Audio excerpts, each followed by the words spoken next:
So about local authorities, so do you see kind of, you know, like the Welsh Assembly government, for example, how could they help and how can they help?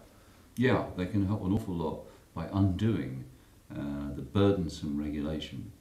I mean, if you just take the public sector on its own, the amount of regulation that's arrived in the public sector is just enormous. It's all happened in the last 10 years.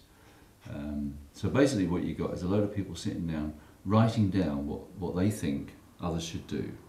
And then you've got a load of inspectors telling them, you know, to check up to see that they comply with these people's specifications. And then you've got loads of people in local authorities getting ready for these inspections. Now all these things are waste because it all starts with the assumption that the people writing down the specifications know what they're talking about, and they don't.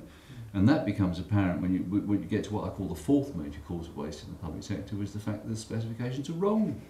They've made the work worse, made the services worse, but you get a tick. So, you know, you now got this ridiculous situation where you've got so-called beacon councils and five-star services that are crap. Mm. That's the truth. Yeah. And then, of course, it demoralises the people who've got to work there because their goodness or badness is judged by whether they meet the requirements of the specification, not whether they're understanding and improving the work. So, you know, the Welsh Assembly could do an awful lot by avoiding the kind of nonsense that Westminster's built that's actually stifled the public sector. Yeah.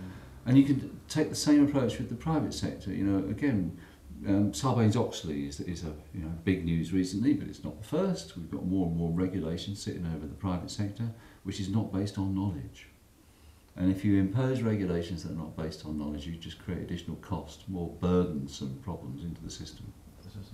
Which we started with ISO 9000, of course. You know, it was nonsense, wasn't it?